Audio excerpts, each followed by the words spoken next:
નમસ્કાર મિત્રો, હું છું વિનોદ અને સ્વાગત છે તમારું મારી આ યુટ્યુબ ચેનલ ઉપર।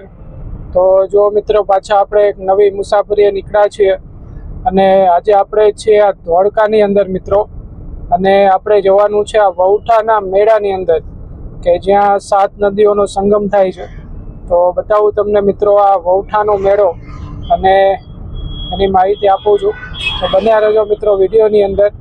જઈએ આપણે આગળ અને ત્યાં જઈને મુલાકાત લઈએ આ વહુઠાની। તો જઈએ મિત્રો।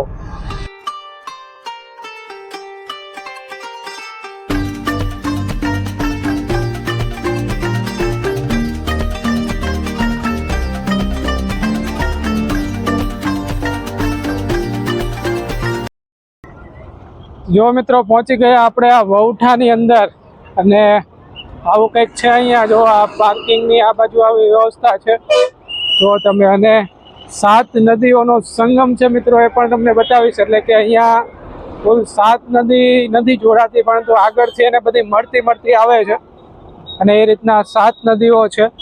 કઈ નદીઓ છે એ પણ હું તમને અહીંયા માહિતી આપી દઉં છું કે એની નદીઓ કઈ છે અહીંયા જે જોડાય છે મિત્રો। તો બન્યા રહેજો આપણે। જો પેલા અહીંયા આ બધું સરસ મજાનું આવું કંઈક રોનક અહીંયા જોવા મળે છે। તો હું છું, ધ્રુવ છે અને અમિતા છે, અમે ત્રણેય એ જઈ રહ્યા છીએ ચાલતા, કારણ કે આ બાજુ આ તમારે પાર્કિંગ કરી દેવાનું, 2 વ્હીલ હોય કે 4 વ્હીલ હોય એ બધું પાર્કિંગ આ બાજુ આખો એરિયો છે। અને અહીંથી મિત્રો કિલોમીટર જેવું તમારે ચાલવું પડશે છેક નદીના પટ સુધી જવા માટે, અને એ રીતનું છે। તો જઈએ છીએ મિત્રો આગળ। તો જો તમને આ રીતનું કંઈક અહીંયા લોકેશન જોવા મળશે। ખાસ પાર્કિંગના અલગ અલગ ઘણા બધા સ્લોટ છે, તો એમાં તમારું ગાડીને તમે પાર્ક કરીને આગળ આવી જજો। અને સરસ મજાનો મોટો છે મેળો મિત્રો, ગુજરાતનો તરણેતર પછીનો સેકન્ડ એ મોટો મેળો છે મિત્રો। તો એ મેળાની અંદર મોજ કરવા માટે આપણે અહીંયા પહોંચી ગયા છીએ, અને તમને ખાસ તો ત્યાં અંદર જઈને બતાવવાનું છું કે કઈ રીતનું અંદર હોય છે। તો બન્યા રહેજો વિડીયોની અંદર છેલ્લે સુધી, વિડીયોને સ્કીપ ન કરતા, કારણ કે ઘણી બધી માહિતી તમને મળવાની છે। તો જઈએ છીએ આપણે મેળાની અંદર મિત્રો, અને બતાવું તમને ત્યાં જઈને। બન્યા રહેજો મારી સાથે, જઈએ આપણે આગળ। તો જો મિત્રો આ 7 નદી જે છે ને, એ ખાસ પહેલાં તો તમને એની માહિતી થોડીક આપવાનો પ્રયત્ન કરું છું કે અમદાવાદના ધોળકા તાલુકાના વહુઠા ગામે આ વહુઠાનો મેળો ભરાય છે મિત્રો। તો અને મેળાનું સ્થળ 7 નદીનો સપ્ત સંગમ છે, એને સપ્ત સંગમ તરીકે પણ ઓળખવામાં આવે છે। કઈ નદીઓ છે તમને જણાવી દઉં તો કે સાબરમતી છે, વાત્રક છે। આ 2 નદીઓને અગાઉ સાબરમતી હાથમતી નદી અને વાત્રકમાં ખારી નદી, મેસવો, માઝમ અને શેઢી નદીઓ મળે છે। આ રીતના થઈને મિત્રો 7 નદીઓનું સંગમ અહીંયા થાય છે। તો જો હજી તો પાર્કિંગ શરૂ જ છે મિત્રો, હજી આપણે અંદર નથી પહોંચ્યા। તો મેં તમને જણાવ્યું એમ આ રીતના 7 નદીઓનો સંગમ અહીંયા ગણવામાં આવે છે। એટલે કે અગાઉથી સંગમ થયેલો હોય છે, પણ અહીંયા 2 નદીઓ મળે છે। એ 2 નદીઓ હું તમને બતાવવાનો છું મિત્રો, સાબરમતી અને વાત્રક નદી, એ 2 નદી તમને બતાવવાનો છું। બન્યા રહેજો આગળ। તો જો મિત્રો હવે આપણે પહોંચી ગયા આ સપ્ત સંગમ તીર્થ વહુઠાની અંદર। આવું કંઈક બોર્ડ તમને જોવા મળશે તમે અહીં આવશો એટલે। તો જો આ રીતનું બોર્ડ અહીંયા છે, અને ત્યાંથી તમે અંદર આવી જજો। અને આવી રીતનો ગેટ છે મિત્રો ત્યાંનો, અને જો આ રીતની આખી બજાર છે, એ તમને અંદર જઈને બતાવવાનો છું। જો આ રીતનું અત્યારે પબ્લિક ખૂબ વધારે છે, અને 3 દિવસનો આ મેળો છે મિત્રો, કાર્તિકી સુદ 13, 14 અને પૂનમનો। કાર્તિકી સુદ પૂનમ સુધી આ મેળો ચાલે છે। આ રીતનો મેળો છે। એ અંદર મિત્રો અહીંયા આદર્શ બુનિયાદી પ્રાથમિક શાળા છે વહુઠાની, ત્યાંથી પણ તમે આગળ આવી જાજો।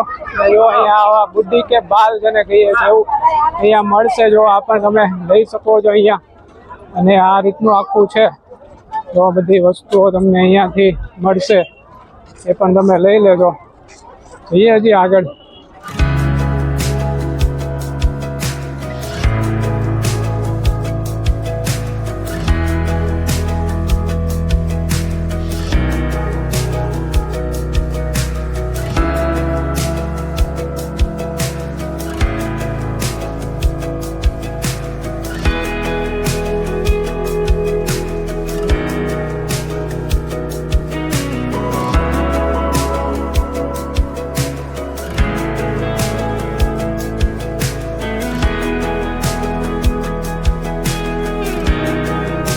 જો મિત્રો હવે આપણને સામે ચકડોળ દેખાઈ રહ્યા છે, ત્યાં આપણે જવાનું છે, તમને ત્યાં ચકડોળ ની અંદર પણ બતાવવાનો જો. તો જો આ રીતનું આખું માહોલ અહીંનો છે, સામેની ચકડોળ છે. તો મિત્રો આ બાજુ ખંભાત પણ આવે છે, જો અહીંયા બોર્ડ મારેલું છે ખંભાત, તારાપુર, સોજિત્રા, આ બધું અહીંયા તમને જોવા મળશે. નજીકના સ્થળો છે ને, જો પોલીસ સુરક્ષા માટે સરસ મજાની કામગીરી કરતી પણ અહીંયા આપણને જોવા મળે છે, તો એ પણ તમે જોઈ શકો છો. જો આ બધું પાઉંભાજી ને આ બધું અહીંયા જોવા મળશે, જો આગળ છે. જો મિત્રો હવે આપણે પહોંચી ગયા આ એકદમ ચકડોળની નજીક, એટલે સાવ તો નજીક નથી પહોંચ્યા, પરંતુ મેળાની પાસે પહોંચી ગયા છીએ. જો આ રીતનું છે અહીંયા, અને ત્યાં જઈને પણ બતાવવાનું છે. પહેલાં તમને દર્શન પણ કરાવવાનું છું મહાદેવના, ભોળેનાથના. બન્યા રહેજો મિત્રો. જો આ રીતનું આખું એનો માહોલ છે મિત્રો. ખાસ ખરીદી માટે બેસ્ટ મેળો છે, કારણ કે ઘણી બધી વસ્તુઓ તમને અહીંથી મળી રહેશે મિત્રો. તો એના માટે બેસ્ટ. અહીંયા માઇક આવા મૂકી દીધા છે, એટલે મારો અવાજ કદાચ તમને ઓછો આવતો હશે તો માફ કરજો, પરંતુ આ રીતના માઇક અહીંયા બહુ વધારે મૂકેલા છે ને વધારે અવાજ છે. તો મિત્રો જો આ રીતનું આખું જે માહોલ જે છે એ તમને અહીંયા જોવા મળતો હોય છે. જો આવું કંઈક છે અહીંનું વાતાવરણ. જઈએ આગળ.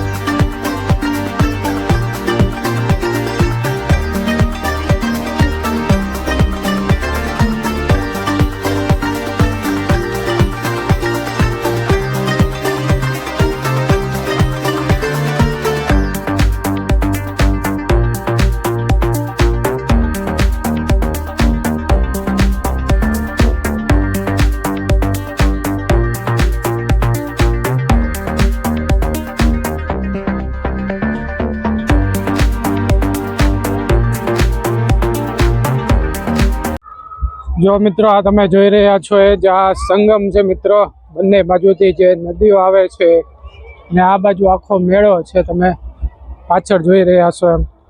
અને જો આ નદી છે, આ બાજુથી બે નદીઓ અહીંયા મળે છે, સાબરમતી ને. જો પાણી અત્યારે વહી રહ્યું છે મિત્રો, અને આ સૂરજ અત્યારે આથમી ગયો છે, એટલે તમને થોડુંક વાતાવરણ એવું લાગતું હશે, પણ જો આ રીતનું આખું લોકેશન છે અહીંયા. જો અને આ રીતનું છે, આ બાજુ બધા પેલા છે. સામે પુલ હતો મિત્રો, ગયા વર્ષનો તમે જો મારો વિડીયો જોયો હોય તો ત્યાં સામે પુલ ઉપરથી આપણે ગયેલા હતા પહેલી બાજુ. અત્યારે પાણી વધારે છે, એટલે કદાચ આ પુલ જે છે એ અત્યારે નથી ત્યાં, એવું આપણને જોવા મળે છે. તો જો આપણે ધીમે ધીમે જઈએ આગળ અને બતાવું તમને કઈ રીતનું છે લોકેશન. બાકી જો અહીંયા અત્યારે પતંગો ચગી રહી છે, જો બાળકો બધા પતંગ ચગાવી રહ્યા છે, આનંદ કરી રહ્યા છે. તો મિત્રો જો આ રીતના ડંગા બનાવીને બધા અહીંયા રહેતા હોય છે, અને અંદર પૂજા પાઠ ને બધું કરતા હોય છે. તો આ રીતનું અહીંનું કંઈક લોકેશન છે, અને ઓલી બાજુ મેળો છે, તો એ પણ તમને બતાવવાનું છું.